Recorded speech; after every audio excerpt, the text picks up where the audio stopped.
வாசிக்கலாம். பிலிப்பியர் 4 அதிகாரம் 13 வசனம். என்னை பலப்படுத்துகிற கிறிஸ்துவினாலே எல்லாவற்றையும் செய்ய எனக்கு பலனுண்டு. கண்களை மூடுவோம், ஜெபிப்போம். எங்களை நேசிக்கிற நல்ல ஆண்டவரே, இந்த நல்ல நாளுக்காக ஸ்தோத்திரம். வார்த்தை உம்முடையது, வார்த்தையின் மறைப்பொருளை கர்த்தர் வெளிப்படுத்தி தாரும். இந்த வார்த்தையை அனுப்பி எங்களை சௌக்கியப்படுத்தும். இயேசுவின் நாமத்தில் பிதாவே, ஆமென். இயேசு கிறிஸ்து என்ற தலைப்பிலே இந்த நல்ல நாளில் உங்களுக்கு இந்த வார்த்தை கொண்டு வரப்படுகிறது. இயேசு கிறிஸ்து யார்? இயேசு கிறிஸ்து திடீரென்று வந்தவர் அல்ல. ஆதாமின் மூலமும் பாபமும், ஆதாமின் மூலமும் சாபமும் வந்த பொழுது கடைசி ஆதாமை கொண்டு இந்த உலகத்தை ரட்சிப்பதற்கும் இந்த உலகத்திலிருந்து நித்திய ராஜ்யத்திற்கு அழைத்து செல்வதற்கும் கர்த்தராயிருக்கிற தேவன் நியமித்த அல்லது பொறுப்பு கொடுத்த ஒரு தேவ குமாரனாகும் கிறிஸ்து என்பதை உங்களுக்கு இந்த நல்ல நாளிலே சொல்ல நான் கடமைப்பட்டிருக்கிறேன். இன்றைக்கு நான் சொல்ல போகிற சில காரியங்கள் உங்களுக்கு ரொம்ப பிரயோஜனமாயிருக்கும். கிறிஸ்து அல்லது இயேசு கிறிஸ்து யார் என்றும், அவருடைய வல்லமை என்ன என்றும், அவருக்குள் அடங்கியிருக்கிற தேவ வல்லமை என்ன என்பதை குறித்து நாம் இன்றைக்கு நேர்த்தியாக இந்த வார்த்தையை தியானிக்க போகிறோம். பிலிப்பிய நிருபத்தில் மாத்திரம் கிறிஸ்து யார் என்ற ஒரு நீண்ட காரியத்தை இன்றைக்கு உங்களுக்கு வெளிப்படுத்த ஜெபத்தோடு நான் நிற்கிறேன். வாசித்த பிலிப்பியர் 4:13 சொல்லுகிறது, என்னை பலப்படுத்துகிற கிறிஸ்துவினாலே எல்லாவற்றையும் செய்ய எனக்கு பலனுண்டு. ஒன்று, கிறிஸ்து யார் என்றால் நம்மை பலப்படுத்துகிறவர்.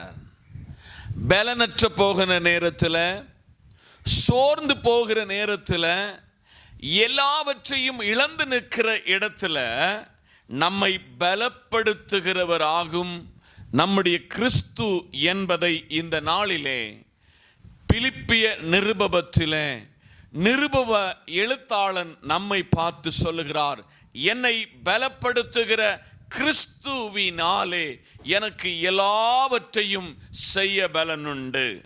நீங்கள் பல நேரத்தில் சரீரத்தில் சோர்வுற்றவர்களாய் பலனற்றவர்களாய் மாறும் பொழுது எல்லாவற்றையும் செய்ய பலனை தருகிறவரும் நம்மை பலப்படுத்துகிறவருமாயிருக்கிறார் நம்முடைய கிறிஸ்து என்னும் இரட்சகர் என்பதை இந்த நாளிலே உங்களுக்கு தெளிவாக இந்த வார்த்தையை பகிர்ந்து கொள்ள ஜெபத்தோடு நிற்கிறேன். ஆனபடினால் நீங்கள் பலனற்று போகிறீர்களா? தேவ சமூகத்தில் சோர்ந்து போகிறீர்களா?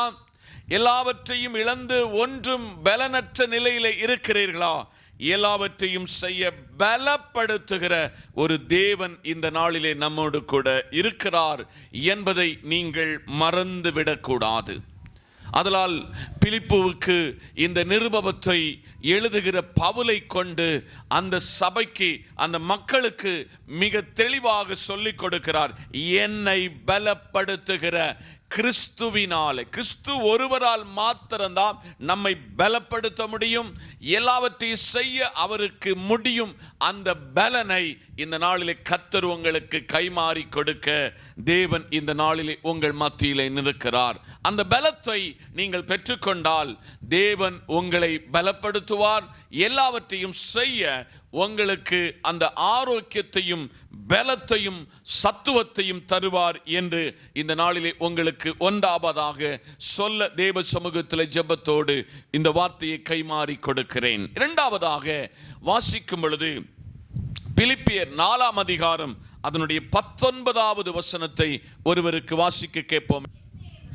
என் தேவன் தம்முடைய ஐஸ்வரியத்தின் படி உங்கள் குறைகளை எல்லாம் கிறிஸ்து இயேசுவுக்குள் மகிமையிலே நிறைவாக்குவார். அல்லேலூயா. இரண்டாவதாக தேவனாகிய கிறிஸ்து கிறிஸ்துவினுடைய வேலை என்னவென்றால் நிறைவாக்குவார்.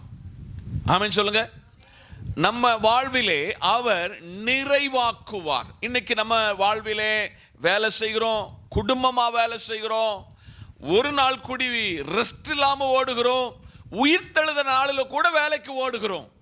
ஆனால் எல்லாம் குறைவான நிலை காணப்படுகிறது, மீதி எடுக்க முடியவில்லை.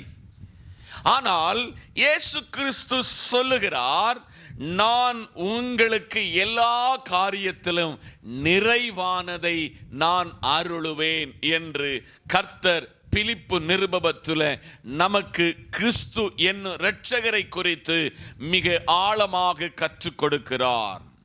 என் தேவன் தம்முடைய ஐஸ்வர்யத்தின்படி, அவர் ஐஸ்வர்ய சம்பன்னர், அவர் ஐஸ்வர்யவான், அவரிடத்தில் ஒரு காரியத்திற்கும் குறைவில்லை. உங்கள் குறைகளை எல்லாம் கிறிஸ்து இயேசுவுக்குள்ளாய் மகிமையில் நிறைவாக்குவார். இந்த நல்ல நாளிலே கர்த்தரிடத்தில் கேட்கணும், கர்த்தாவே நான் எங்கெல்லாம் குறைவுபட்டிருக்கிறேன்? சரீரத்தில் பலவீனத்தில் குறைவுபட்டிருக்கிறேனா? விசுவாசத்தில் குறைவுபட்டிருக்கிறேனா? பரிசுத்தத்தில் குறைவுபட்டிருக்கிறேனா? என்னுடைய சம்பத்தில் நான் குறைவுபட்டிருக்கிறேனா? அப்பா, இந்த நல்ல காலை வேளையிலே அந்த குறைவுகள் என் வாழ்க்கையில எல்லாம் நிறைவாகுவதற்கு ஒருவரால் முடியும், அவர்தான் இயேசு கிறிஸ்து. அந்த இயேசு கிறிஸ்து உங்களுடைய எல்லா குறைகளை நிறைவாக்க அவரால் முடியும். எங்கெல்லாம் நீங்க குறைபட்டிருக்கிறீர்கள் என்பதை இந்த நல்ல நாளிலே சோதித்து அந்த குறைவுகளில் உங்களுக்கு ஒரு நிறைவை இந்த நல்ல நாளிலே கொடுக்க விரும்புகிறார். அது யாரால முடியும் என்றால் நம்முடைய கிறிஸ்து இயேசுவினால. உங்களுடைய எல்லா குறைகளை நீக்கி உங்களுக்கு ஒரு நிறைவானத தர அவர் சித்தமுள்ளவராயிருக்கிறார். 34 சங்கீதம் 5 வசனத்தை வாசிக்கும் பொழுது, அவர்கள் அவரை நோக்கி பார்த்தார்கள், அவருடைய முகங்கள் பிரகாசம் அடைந்தது, அவர்கள் வெட்கப்பட்டு போனதில்லை. எங்கெல்லாம் நீங்கள் குறைவுபட்டிருக்கிறீர்களோ, எங்கெல்லாம் சிலதை இழந்திருக்கிறீர்களோ, அவைகளை எல்லாவற்றையும் நிறைவாக கொடுக்க கர்த்தர் சித்தமுள்ளவர். கானாவூர் கல்யாண வீட்டில் இயேசுவும் தாயாகிய மரியாளும் சீஷர்களும் அழைக்கப்பட்டிருந்தார்கள். அந்த வீட்டிலே குறைவுபட்டது திராட்சரசம்.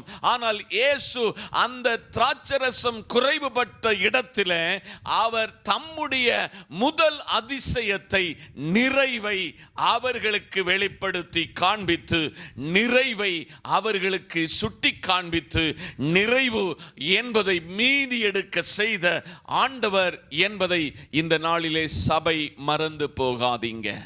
உங்க குடும்பத்தில், உங்களுடைய தனிப்பட்ட வாழ்க்கையில எங்கெல்லாம் நீங்க குறைவுபட்டிருக்கிறீங்களோ, இன்னைக்கு கர்த்தர் சொல்கிறார், அதை நிறைவாக்க என்னால முடியும். ஆமென் சொல்லுங்க. அவைகளை என்னால் அதை நிறைவாக்க முடியும் என்று கிறிஸ்து இயேசு நம்மை பார்த்து சொல்லுகிறார். மூன்றாவதாக வாசிக்கலாம், அதே பிலிப்பியர் நிருபத்தின் 2 அதிகாரம் அதனுடைய 27 வசனம். அவன் வியாதிப்பட்டு மரணத்திற்கு சமீபமாயிருந்து மெய்தான், ஆகிலும் தேவன் அவனுக்கு இறங்கினார்.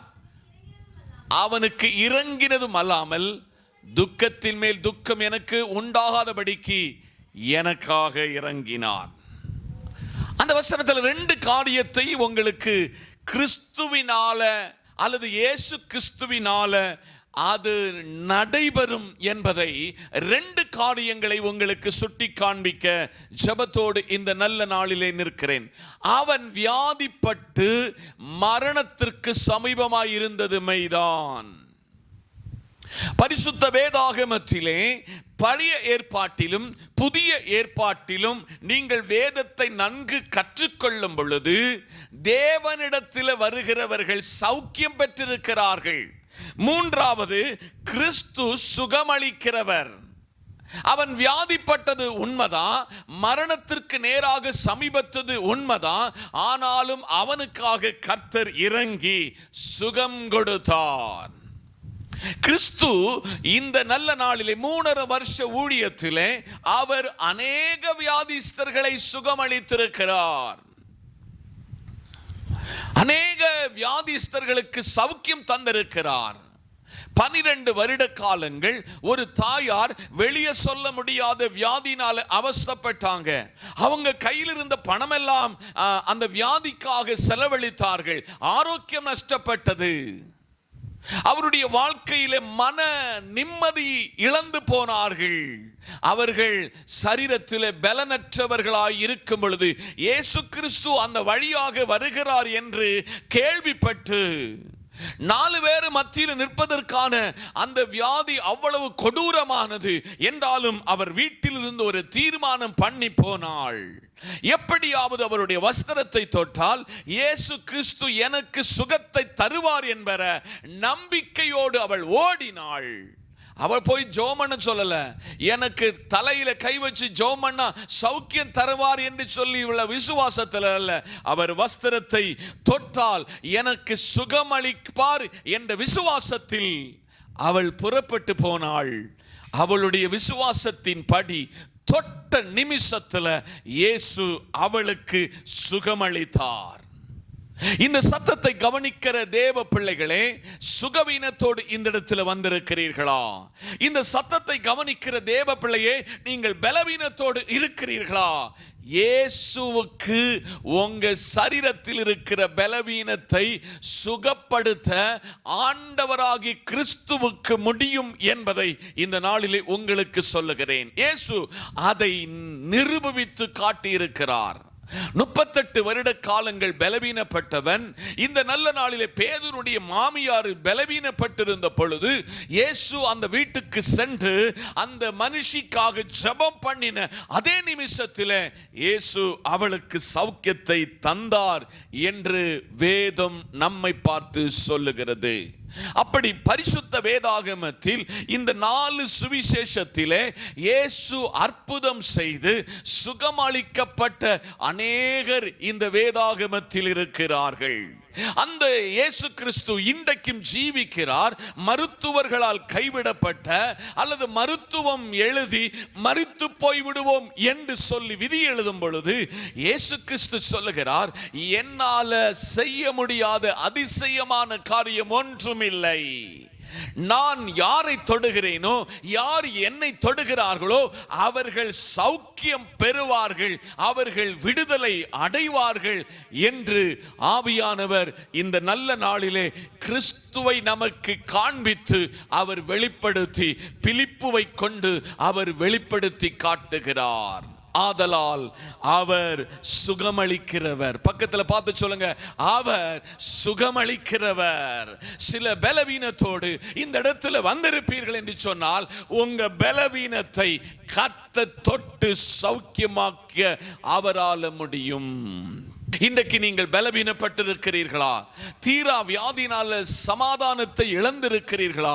இயேசு சொல்லுகிறார், என்னை தொட்டவங்க, என்னை தொட்டவர்கள், நான் தொட்டவர்கள் விடுதலை பெற்றிருக்கிறார்கள். குருடனுக்கு பார்வை கொடுத்திருக்கிறார், சப்பானியை எழுந்து நடக்க செய்திருக்கிறார். அந்த தேவன் இன்றைக்கும் ஜீவிக்கிறார். உங்களுடைய எப்பேற்பட்ட வியாதியாயிருந்தாலும் குணப்படுத்த இயேசுவால முடியும். மூன்றாவது, சுகமளிக்கிற இயேசு கிறிஸ்துவை நீங்கள் விசுவாசிக்கிறீர்களா? அவரை நீங்கள் நம்புகிறீர்களா? அவரால கூடாத காரியம் ஒன்றுமில்லை. இந்த நல்ல நாளிலே பரிசுத்த ஆவியானவர் 4வது சொல்லுகிறார், அவர் இரக்கமுள்ள கிறிஸ்து. ஆமென் சொல்லுங்க. அவர் யாராம்? இரக்கமுள்ள கிறிஸ்து. அந்த பிலிப்பியர் 2ஆம் அதிகாரத்தின் 27ஆம் வசனத்தின் பின்பகுதி, அவனுக்கு இறங்கினதுமல்லாமல் துக்கத்தின் மேல் துக்கம் எனக்கு உண்டாகாதபடிக்கு எனக்கு அவர் இறங்கினார். அல்லேலூயா. இந்த நல்ல நாளிலே இரக்கமுள்ள ஆண்டவர், இயேசு கிறிஸ்துவை குறித்து வேதம் சொல்கிறது, அவர் இரக்கமும் மன உருக்கமும் நீடிய பொறுமை உள்ள ஒரு தேவன். உங்களை பெற்றெடுத்த பெற்றோர் உங்களுக்காக இரங்காம போய்விடுவாங்க. நீங்க நேசிக்கிறவர்கள் இரக்கம் காட்டாமல் உங்களிடத்திலிருந்து போய்விடுவார்கள். ஆனால் இயேசு கிறிஸ்து சொல்லுகிறார், நான் இரக்கமுள்ள ஒரு தெய்வம். ஆமென் சொல்லுங்க. நான் யாராம்? இரக்கமுள்ள ஒரு தெய்வம். அவனுக்கு இறங்கினதும் அல்லாமல், அவனை சௌக்கியப்படுத்தினதும் அல்லாமல், அவன் துக்கத்தின் மேல் துக்கத்தில் இருக்கிறான் என்று அவனுக்கு அந்த துக்கத்திலிருந்து மீட்டுக் கொள்வதற்கு நான் அவனுக்காக இறங்கினேன். எனக்கு உங்களுக்கு இரக்கம் பாராட்டுவதற்கு யார் இல்லைன்னு சொல்லி கவலைப்பட்டு கொண்டு இருக்கிறீங்களா? எனக்கு ஆறுதலான வார்த்தை சொல்வதற்கு யாரும் இல்லை என்று கவலைப்பட்டு கொண்டிருக்கிறீங்களா? இன்னைக்கு கர்த்தர் சொல்கிறார், மகனே மகளே, உனக்காக இரக்கம் பாராட்டி இறங்கி உன் பட்சத்தில் யுத்தம் பண்ணுகிற ஒரு கர்த்தர் இந்த நாளிலே உங்களுக்காக இந்த இடத்துல இறங்கி வந்திருக்கிறார். விசுவாசிக்கிறவர்கள் கரங்களை உயர்த்தி கர்த்தருக்கு ஸ்தோத்திரம் பண்ணுங்க. உங்களுக்காக இறங்கி இரக்கம் பாராட்டுகிற கிறிஸ்து என்பதை சபை மறந்து விடக்கூடாது. ஐந்தாவதாக பிலிப்பியர் 4 அதிகாரம் 6-7 வசனத்தை வாசிக்க கேட்போமே. பிலிப்பியர் 4 அதிகாரம் 6-7 வசனம். நீங்கள் ஒன்றுக்கும் கவலைப்படாமல் எல்லாவற்றை குறித்து உங்கள் விண்ணப்பங்களை ஸ்தோத்திரத்தோடு கூடிய ஜெபத்திலும் வேண்டுதலினாலும் தேவனுக்கு தெரியப்படுத்துங்கள். அப்பொழுது எல்லா புத்திக்கும் மேலான தேவ சமாதானம் உங்கள் இருதயங்களையும் உங்கள் சிந்தனைகளையும் கிறிஸ்து இயேசுவுக்குள்ளாக காத்து கொள்ளும் என்று ஆவியானவர் திருவள்ளம் பற்றுகிறார். அஞ்சாவது கர்த்தர் சொல்லுகிறார், சமாதானம் தருகிற கிறிஸ்து. சொல்லுங்க, சமாதானத்தை தருகிற கிறிஸ்து. நீங்கள் ஒன்றுக்கு கவலைப்படக்கூடாது. நீங்க பல நிலைகளில் நம்ம பல காரியங்களுக்கு கவலைப்படுகிறோம். நாளைய தினத்திற்காக கவலைப்படுகிறோம். ஆனால் நாளைய தினத்துக்காக அது கவலைப்படும். ஆனால் கிறிஸ்துவை விசுவாசிக்கிற, கிறிஸ்துவின் அன்பு கூறுகிற உங்களுக்கும் எனக்கும் ஆண்டவராகிய தேவன் சொல்லுகிறார், நீங்க ஒன்றுக்கும் என்ன செய்யக்கூடாது? கவலைப்படக்கூடாது. கவலைப்பட்டதனால ஒரு முழத்தை கூட்டவும் முடியாது, குறைக்கவும் முடியாது. ஆனால் எல்லாவற்றை குறித்து நீங்கள் உங்கள் விண்ணப்பங்களை என்னத்தோட, நமக்கு பல நேரத்தில் வாயிலிருந்து ஸ்தோத்திரம் வராது தெரியுமா? வேதம் சொல்கிறது, ஸ்தோத்திர பலி இடுகிறவன் என்னை மகிமைப்படுத்துகிறான். ஸ்தோத்திரத்தோடு கூடிய உங்க விண்ணப்பத்தை, ஜெபத்தை, வேண்டுதலோடு கூட அவருக்கு தெரியப்படுத்தும் பொழுது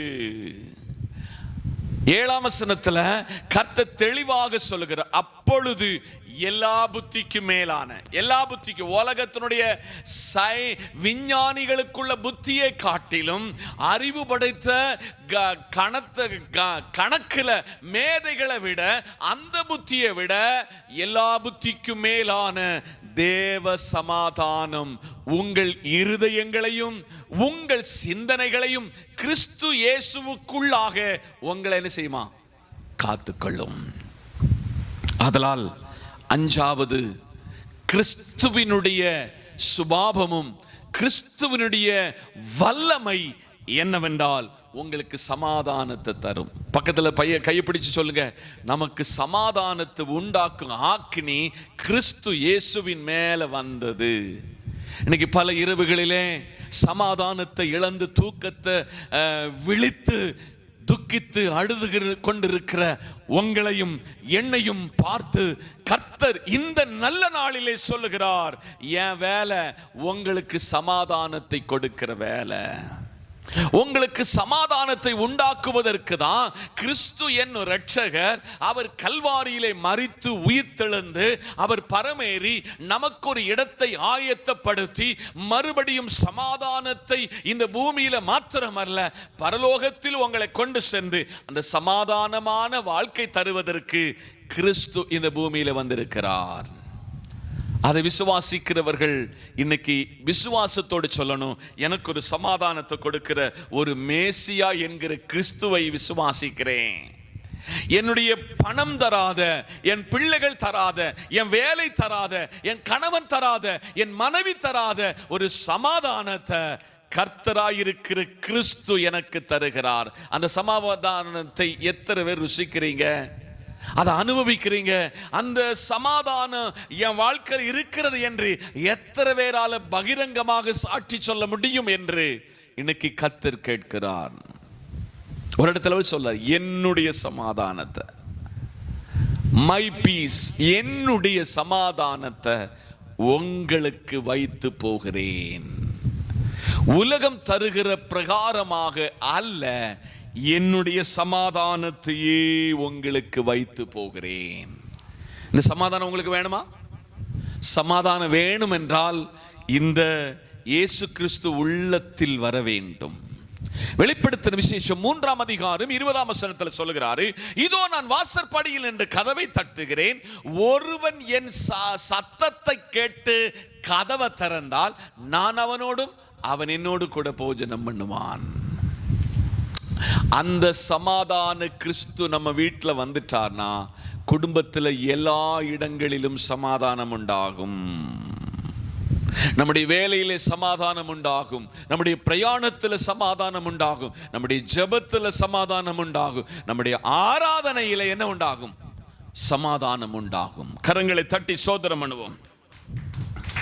ஆறாவதாக பிலிப்பியர் 3ஆம் அதிகாரம் 20வது வசனம். பிலிப்பியர் 3:20. நம்முடைய குடியிருப்போ பரலோகத்தில் இருக்கிறது, அங்கே இருந்து கர்த்தராயிருக்கிற இயேசு கிறிஸ்து என்னும் இரட்சகர் வர எதிர்பார்த்து கொண்டிருக்கிறோம். கரங்களை தட்டி. நம்ம இந்த ஊர்ல நமக்கு ஆதார் கார்டு இருக்கிறது, ரேஷன் கார்டு இருக்கிறது, பேங்க் கார்டு இருக்கிறது, எல்லா கார்டு இருக்கிறது.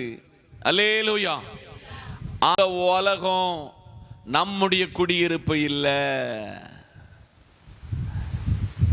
இந்த நல்ல நாளிலே ஆறாவதாக சபைக்கு கர்த்தர் கற்றுக் கொடுக்க போகிறாரு. நம்முடைய குடியிருப்பு இங்க இல்லை.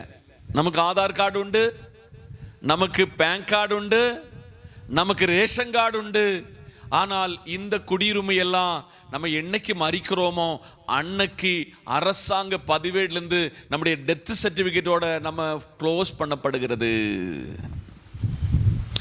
ஆனால் பிலிப்புக்கு அப்போஸ்தலனாகிய பவுல் தன்னுடைய மிஷனரி யாத்திரையிலே அவனை உருவாக்கி கர்த்தருக்கு வைராக்கியம் உள்ள ஒரு தேவ பிள்ளையாக மாற்ற சொல்ல, வரப்போகிற கிறிஸ்து என்று அவனுக்கு படிப்பித்துக் கொடுக்கிறார். நம்முடைய கிறிஸ்து யார் என்றால் அவர் வரப்போகிறார். அவர் பரமேற சொல்ல சொன்னார், நான் எப்படி பரமேறி போனேனோ நான் மறுபடி அப்படியே இந்த பூமிக்கு நான் வரப்போகிறேன். ஆதலால் சபையே, இந்த வேதம் நம்மை படிப்பிக்கிறது, நம்முடைய குடியிருப்போ பரலோகத்தில் இருக்கிறது, அங்கே இருந்து கர்த்தராயிருக்கிற கிறிஸ்து என்னும் இரட்சகர் வர எதிர்பார்த்து கொண்டிருக்கிறோம். இயேசு வருவார்னு எத்தனை பேருக்கு உங்களுக்கு நம்பிக்கை இருக்கிறது? இன்னைக்கு நான் பட்டு கொண்டிருக்கிற பாடுகள், வேதனைகள், கஷ்டங்கள், வியாதிகள், உபத்திரவங்கள், சஞ்சலங்கள், கலக்கங்கள், கண்ணீருக்கு இயேசு என்றைக்கு வரப்போகிறாரோ அன்றைக்கு இதுக்கெல்லாம் முற்றுப்புள்ளி வைக்கப்படுகிறது. அவர் வந்தால் 1000 ஆண்டுகள் அவர் நம்மை வழிநடத்தி அவர் பக்கத்துல நம்மை அமர வைத்து அவரோடு கூட ஆராதிக்க போகிறோம். ஆதலால் இயேசு கிறிஸ்து வரப்போகிறவர் என்பதை உங்களுக்கு அவர் சுட்டி காண்பிக்கிறார். அல்லேலூயா, அல்லேலூயா. ஏழாவதாக பிலிப்பியர் 2ஆம் அதிகாரம் 5, 6, 7, 8. பிலிப்பியர் 2ஆம் அதிகாரம் 5 வாசிக்க பார்ப்போம். கிறிஸ்து இயேசுவில் இருந்த சிந்தையே உங்களிடத்திலிருந்து இருக்க கடவது, அவர் தேவனுடைய ரூபமாயிருந்தும் தேவனுக்கு சமமாய் இருப்பதை கொள்ளையாடின பொருளாக எண்ணாமல் தம்மை தாமே வெறுமையாக்கி அடிமையின் ரூபம் எடுத்து மனுஷ சாயலானார். அவர் மனுஷ ரூபமாய் காணப்பட்டு மரண பரியந்தம், அதாவது சிலுவையின் மரண பரியந்தமும் கீழ்ப்படிந்தவராய் தம்மை தாமே தாழ்த்தினார். ஏழாவது, உயர்த்தப்பட்ட இயேசு கிறிஸ்து. ஆமென் சொல்லுங்க. எப்படியா? உயர்த்தப்பட்ட இயேசு கிறிஸ்து. பிலிப்புவுக்கு எவ்வளவு அழகாக இந்த பவுலை கொண்டு கிறிஸ்துவை நமக்கு வெளிப்படுத்தி காட்டியிருக்கிறான்னு பாருங்க. கிறிஸ்து இயேசுவில் இருக்கிற சிந்தையே உங்களில் இருக்க கடவது. கிறிஸ்துவனுடைய சிந்தை என்ன? பாதத்தை கழுகுகிறதும் பாதத்தை தொடக்கிறதும். உங்களில் ஒருவன் பெரியவனாக விரும்பினால் அவன் தாசனாக வேண்டும் என்று கற்றுக் கொடுத்தார். ஒருவன் பரலோக ராஜ்யத்துக்கு வர வேண்டும் என்றால் ஒரு சிறு பிள்ளையை போல மாற வேண்டும் என்று கர்த்தராயிருக்கிற கிறிஸ்து நமக்கு காண்பித்து கொடுத்தான். அல்லேலூயா. வலது கன்னத்தை அடிச்சா இடது கன்னத்தை காட்டி கொடுக்க வேண்டும் என்று கிறிஸ்துவினுடைய சிந்தனை. மறக்கவும் மன்னிக்கவும் கற்றுக் கொடுத்த கிறிஸ்து. 6ஆம் வசனம், அவர் தேவனுடைய ரூபமாயிருந்தும். ஆமென் சொல்லுங்க. ரியலி அவர் தேவனாகவே இருந்தார். ஆமென் சொல்லுங்க. சேரக்கூடாத ஒளியிலே வாசம் பண்ணுகிறவர்.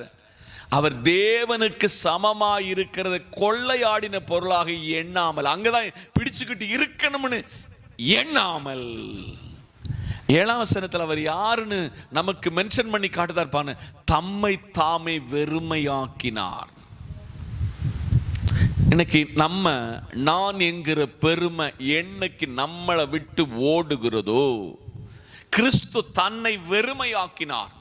கிறிஸ்து தேவனோடு கூட இருந்து தேவனாய் இருந்தவர் மனிதனுக்காக, மனிதனுடைய ரட்சிப்புக்காக, மனிதனுடைய மனம் திரும்புதலுக்காக தேவன் தம்மை அதை கொள்ளையாடின பொருளாக எண்ணாமல் தம்மை தாமே வெறுமையாக்கினார். கிறிஸ்துவனுடைய சிந்தை உங்களுக்கு இருக்கணும்னு சொன்னாரு. அந்த நம்மை வெறுமையாக்குகிற நம்முடைய வாழ்விலே கிறிஸ்துதான் எனக்கு எல்லாம் என்று வெறுமையாக்குகிற அனுபவம் உள்ளவர்களாக நம்ம மாற வேண்டும். அவர் அடிமையின் ரூபம் எடுத்தார். அல்லேலூயா. ஒரு கள்ளனை போல அவரை கூட்டிட்டு போனாங்க, அவரை விஸ்தரித்தாங்க, அவரை சாட்டையினால அடித்தாங்க. அவர் அடிமையின் ரூபம் எடுத்து யாரு சாயலாக மாறினாரு? தேவ சாயலா இருந்த தேவன் மனுஷ சாயலானார். 8ஆம் வசனத்தை படிக்க சொல்ல, அவர் மனுஷ ரூபமாய் காணப்பட்டும். யாரு ரூபம்? அவர் தேவனாகும், அவர் தேவ சாயலில் சிருஷ்டிக்கப்பட்டவராகும். ஆனால் அவர் மனுஷ சாயலாய் காணப்பட்டு மரண பரியந்தம். என்ன பரியந்தம்? மரண பரியந்தம், அதாவது சிலுவையின் மரண பரியந்தம் கீழ்ப்படிந்தவராய் தம்மை தாமே தாழ்த்தப்பட்டார். ஆனால் அவர் எப்படி உயர்த்தப்பட்டார் தெரியுமா? 3 நாள் கழிந்து அவர் மரணத்தையும் பாதாளத்தையும் வென்றவராய் அவர் உயிர்த்தெழுந்தது மாத்திரமல்ல, இப்ப பரலோகத்துக்கு போயிருக்கிறாரு. கரங்களை தட்டி அவர் பரலோகத்திற்கு உயர்த்தப்பட்டிருக்கிறார்.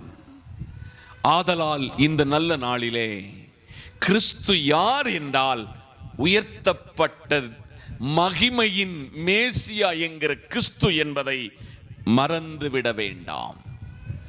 கடைசியாக சபையே ஒரு காரியத்தை கூடி உங்களுக்கு எடுத்து கூற தேவ சமூகத்திலே நான் முயற்சிக்கிறேன். வாசிங்க பிலிப்பியர் 1:5. பிலிப்பியர் 1:5. உங்களின் நற்கிரியையை தொடங்கினவர் இயேசு கிறிஸ்துவின் நாள் பரியந்தம் முடிய கரங்களை தட்டி நடத்தி வருவார் என்று நம்பி நான் உங்களை நினைக்கிற பொழுதெல்லாம் என் தேவனை ஸ்தோத்தரிக்கிறேன். எல்லாரும் கவனிக்கணும். கடைசியாக இயேசு கிறிஸ்து யார் என்றா தொடங்கினவரும் முடிக்கிறவருமாயிருக்கிறார். அவரை குறித்து வேதம், அவர் அல்பாவும் ஒமேகாவும் ஆதியும் அந்தமும் முந்தினவரும் பிந்தினவரும் வரப்போகிறவருமாயிருக்கிற சர்வ வல்லமையுள்ள தேவன். இந்த நாளிலே இயேசு கிறிஸ்து உங்களுக்கு இப்ப யாரா இருக்கிறார்? உங்களுக்கு வியாதியிலிருந்து விடுதலை பெற்ற அவ்வளவுதான், முடிஞ்சு போச்சு. இயேசு கிறிஸ்து ஒரு ஜெபத்தை கேட்டாச்சுன்னா, ஜெபத்தை சொன்னோம், அதை கேட்ட உடனே அதோட முடிஞ்சு போச்சு. அதுதான் இயேசு கிறிஸ்து நம்ம நம்பி வச்சிருக்கிறோம். ஆனால் அவர் தொடங்கினவரும் முடிக்கிறவருமாயிருக்கிறார். என்றைக்கு ஏதேனில பாவத்தில் விழுந்து போனானோ அன்னைக்கு தொட்டே பரலோகம் பரிதபித்து இவனை தம்மண்டையில கொண்டு வர வேண்டும் என்று தீவிரமான தீர்க்க தரிசிகிட்ட சொன்னாரு. இப்படி ஒரு மேசியா வரப்போகிறாரு, அவர் கழுதையின் மேலும் கழுத குட்டியின் மேலும் வருவார் என்று சொன்னாங்க. அவர் சொந்த ஜனத்துக்குள்ள வருவார், சொந்த ஜனம் அவரை ஏற்றுக்கொள்ளாதுன்னு சொன்னாங்க. அந்த தீர்க்க தரிசனங்கள் எல்லாம் நிறைவேறி சிலுவையில் கடைசி பரியந்தமும் தன்னை தாழ்த்தி, தன்னை பிட்டு கொடுத்து, தன்னை அர்ப்பணித்து, தன்னுடைய சரீரத்தை நமக்காக பிட்டு கொடுத்தார். அல்லேலூயா சொல்லுங்க. இந்த நல்ல நாளிலே கிறிஸ்து இயேசு என்கிற அல்லது இயேசு கிறிஸ்து என்கிற மேசியாவை குறித்து நம்ம 8 காரியம் கற்றிருக்கிறோம். ஆமென் சொல்லுங்க. அதை ஒன்று திருப்பி உங்களுக்கு சொல்லி உங்களுக்காக நான் ஜெபிக்க போகிறேன். 1, இயேசு கிறிஸ்து பலப்படுத்துகிறவர். சொல்லுங்க, நம்மை பலப்படுத்துகிறவர், நிறைவாக்குகிறவர். ஆமென் சொல்லுங்க. அவர் நிறைவாக்குகிறவர். 3, அவர் சுகமளிக்கிறவர். இயேசு கிறிஸ்து 4 யார்னா இரக்கமுள்ளவர். 5 இயேசு கிறிஸ்து யார் என்றால் சமாதானத்தை தருகிறவர். 6 இயேசு கிறிஸ்து யார் என்றால் இயேசு கிறிஸ்து வரப்போகிற மேசியா. 7 உயர்த்தப்பட்ட கிறிஸ்து, உயர்த்தப்பட்ட இயேசு கிறிஸ்து. 8 ஆமென் சொல்லுங்க, தொடங்கினவரும் முடிக்கிறவருமாயிருக்கிற சர்வ வல்லமையுள்ள அல்பாவும் ஒமேகாவும் ஆதியும் அந்தமும் முந்தினவரும் பிந்தினவரும் வரப்போகிறவருமாயிருக்கிற சர்வ வல்லமையுள்ள தேவன் என்று இந்த நல்ல நாளிலே பரிசுத்த ஆவியானவர் தாம் திருவுள்ளம் பற்றி இருக்கிறார். ஆதலால் இந்த நாளிலே இந்த தேவ வார்த்தையினால் உங்களையும் உங்கள் குடும்பங்களையும் அதிகமாய் ஆசீர்வதித்து கனப்படுத்தி மேன்மைப்படுத்தி அழகு பார்ப்பார் என்று மனமாற வாழ்த்தி உங்களிடத்திலிருந்து விடைபெறுகிறேன். உங்களுக்காக நான் ஜெபிக்க போகிறேன். சர்வ வல்லமையுள்ள நல்ல ஆண்டவரே, வார்த்தையை அனுப்பினீர், வார்த்தையின் மறைப்பொருளை வெளிப்படுத்தினீர், அதற்காக ஸ்தோத்திரம். கர்த்தாவே, இந்த நல்ல நாளிலே கேட்ட வார்த்தையின்படி நாங்கள் உமக்கு சாட்சியாய் பிரியமாய் வாழ்வதற்கு கிருபை செய்ய வேண்டும் என்று எங்களுக்காக மரித்து உயிர்த்தெழுந்த இயேசு கிறிஸ்துவின் நாமத்தில் ஜெபிக்கிறோம் எங்கள் நல்ல பிதாவே, ஆமேன். ஆசீர்வாதம் நம்முடைய கர்த்தரும் இரட்சகரும் மீட்பருமாயிருக்கிற இயேசு கிறிஸ்துவின் கிருபை, பிதாவின் அன்பு, பரிசுத்த ஆவியின் ஐக்கியமும் நாம் அனைவரோடும் கேட்ட தேவ வார்த்தையோடும் சகல பரிசுத்தவான்களோடும் தேவ கிருபை இன்னும் நிலைத்திருப்பதாக. ஆமேன். சேர்ந்து சொல்லுங்க, என் ஆத்துமாவே கர்த்தரை ஸ்தோத்திரி, என் முழு உள்ளமே பரிசுத்த நாமத்தை ஸ்தோத்திரி. என் ஆத்துமாவே கர்த்தரை ஸ்தோத்திரி, கர்த்தர் செய்த சகல உபகாரங்களை மறவாதே. ஆமேன்.